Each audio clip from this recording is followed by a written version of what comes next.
Hati yang gembira adalah obat yang manjur.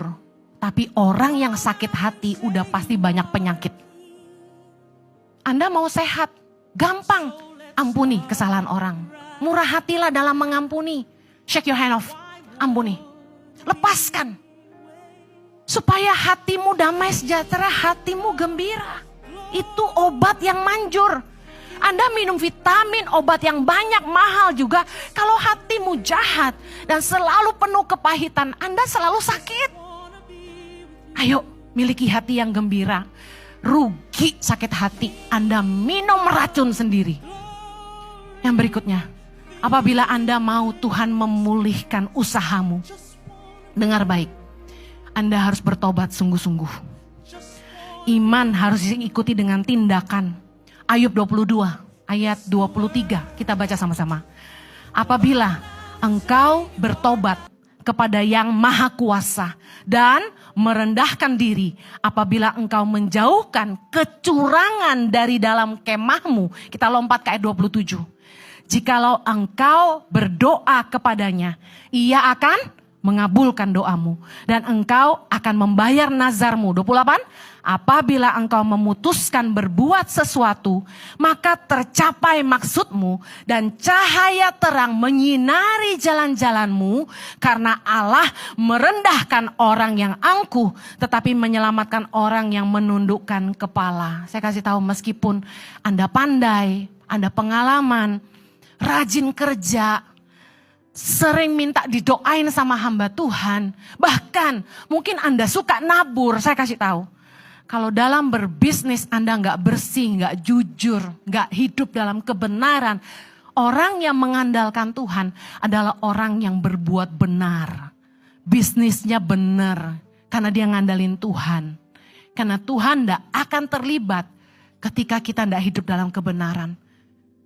Kalau Anda tidak hidup dalam kebenaran, apapun yang Anda lakukan tidak akan disertai Tuhan. Bu Heni, banyak orang jahat gak kenal Tuhan tapi kaya. Yang bisa ngasih kaya itu dua. Tuhan atau setan. Kalau Tuhan yang memberkati, ujungnya bahagia. Amen. Tapi kalau setan yang kasih, ujungnya sengsara. Anda pilih mana? Cerita hidup orang belum selesai. Jangan telan omongan yang berkata, berkat Tuhan, kekayaan adalah tanda penyertaan Tuhan. Saya kasih tahu, Yesus tidak pernah nawarin kekayaan. Yesus berkata, barang siapa ingin mengikut aku, harus menyangkal dirinya, memikul salibnya, dan ikut aku. Yesus berkata, serigala punya liang, dia tidak punya tempat untuk meletakkan kepalanya. Tuhan tidak pernah menawarkan kemewahan. Adakah di Alkitab ditulis Yesus rumahnya 5 lantai? Yesus naiknya Mercy S-Class terbaru? Yesus rumahnya ada kolam renang? Bajunya Gianni Versace? Tasnya Louis Vuitton? Chanel? Gak ada. Listen up. Doktrin-doktrin yang mengajarkan teologi kemakmuran gak alkitabiah. Orang sehingga saling salah kaprah bahwa tanda perkenanan Tuhan hanya kaya.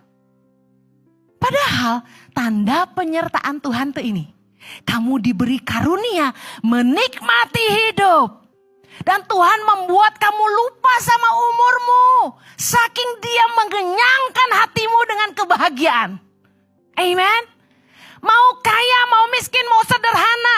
Kalau engkau bisa hidup damai sejahtera, sehat, gak perlu makan obat. Anak-anakmu bisa sekolah sampai selesai. Bisa jadi orang yang berguna buat bumi pertiwi. Saya kasih tahu, kamu diberkati. Berapa banyak kita baca di detik.com. Tukang sapu jalan lah, tukang sate, tukang bakso. Anaknya jadi dokter. Lah kita yang mungkin duitnya lebih banyak dari dia. Emang kita punya anak dokter semua? Belum tentu. Terus Anda mau bilang, Anda kaya, Anda lebih diberkati daripada tukang sate yang anaknya jadi dokter. Saya kasih tahu, keluarga yang bahagia, anak-anak yang takut Tuhan, kesehatan yang melimpah, kebahagiaan dan damai sejahtera adalah penyertaan Tuhan yang luar biasa. Amen. Jangan semata tuh hidup ini selalu diukur dengan harta. Uang bisa dicari, damai sejahtera, sukacita, kesehatan, itu berkat Tuhan. Punya pasangan yang sayang sama kita, yang baik, yang setia sama kita, itu berkat Tuhan. Yang setuju katakan amin. Kalau Anda ingin Tuhan memulihkan usahamu, keluargamu, dengar baik, doamu harus disertai dengan tindakan. Berkata-katalah yang benar, bisnislah dalam kejujuran. Jangan cuma bisnis buat cari harta, tapi bagaimana usahamu jadi berguna, bisa nolong hidup orang lain. Miliki tujuan yang lebih besar dari sekedar menjadi kaya. Remember, satu hari nanti kita akan mempertanggungjawabkan hidupan kita di hadapan Tuhan. Kita masing-masing. Tuhan gak tanya hartamu berapa. Yang Tuhan tanya, berapa banyak jiwa-jiwa yang kamu udah bawa ke sorga. Berapa banyak jiwa-jiwa yang kamu sudah tolong keluar dari dosa dan hidup dalam kebenaran. Apakah kita setia dengan apa yang Tuhan percayakan di tangan kita? Kamu kerja apa hari ini? Apakah engkau melakukannya dengan sepenuh hati? Seperti untuk Tuhan dan bukan untuk manusia. Mari hidup mengandalkan Tuhan. Lakukan kebenaran firman Tuhan. Saya mau akhiri.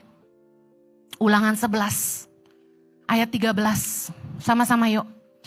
Jika kamu dengan sungguh-sungguh mendengarkan perintah yang kusampaikan kepadamu pada hari ini, sehingga kamu mengasihi Tuhan Allahmu dan beribadah kepadanya dengan segenap hatimu dan dengan segenap jiwamu, maka Ia akan memberikan hujan untuk tanahmu pada masanya. Katakan amin. Hujan awal dan hujan akhir, sehingga engkau dapat mengumpulkan gandummu, anggurmu dan minyakmu. Dan Ia akan memberi rumput di padangmu untuk hewanmu, sehingga engkau dapat makan dan menjadi kenyang. Yang percaya katakan amin. Yakobus 2 bilang gini, iman tanpa perbuatan pada hakikatnya mati. Ayat 17 berkata, jika iman itu tidak disertai perbuatan, maka iman itu pada hakikatnya adalah mati. Mari periksa dirimu.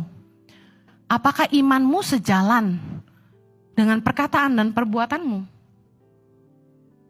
Seringkali yang jadi batu sandungan buat orang-orang di sekitar kita adalah ketika orang Kristen gak bisa mempertanggungjawabkan omongannya. Semalam saya sama suami dikasih temen link Netflix atau YouTube itu sayang? Hah? Oh Disney. Kita nonton tentang kejatuhan sebuah gereja besar. Gereja yang sangat besar. Yang kami sangat kagumi. Waktu saya nonton itu, saya tuh kayak sedih gitu loh. Tahu gak kesedihan saya apa? Kenapa ya hamba-hamba Tuhan besar itu rata-rata jatuh? Bukan kejatuhan mereka saja yang saya sedihkan. Tapi kan membuat orang jadi bertanya, Tuhan di mana gitu. Katanya mereka punya roh Allah. Lalu yang bikin saya paling terluka adalah gini. Bagaimana dengan mungkin ratusan ribu sampai jutaan jiwa-jiwa yang menjadi kecewa dan meninggalkan Tuhan. Kehilangan imannya. Karena kecewa melihat hamba-hamba Tuhan yang mereka dengar, mereka kagumi, mereka percayai jatuh. Lalu kami lihat diri kami. Saya doa tadi pagi. Saya bilang gini. Tuhan,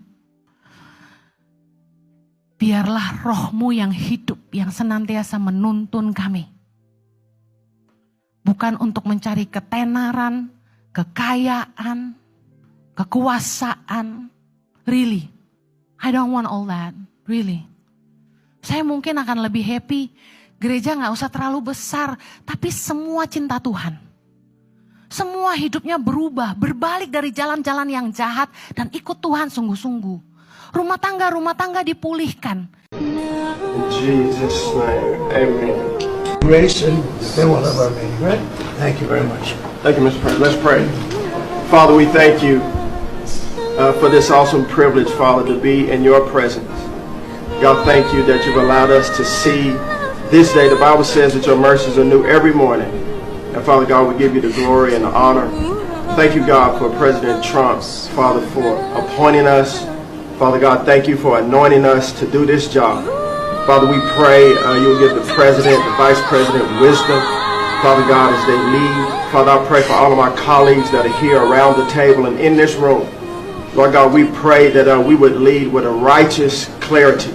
Father God, as we serve the people of this country in every prospective agency, every job that we have, Father, we would humble ourselves before you, and we would lead in the manner that you called us to lead and to serve. Father, the Bible says that blessed is the nation whose God is the Lord.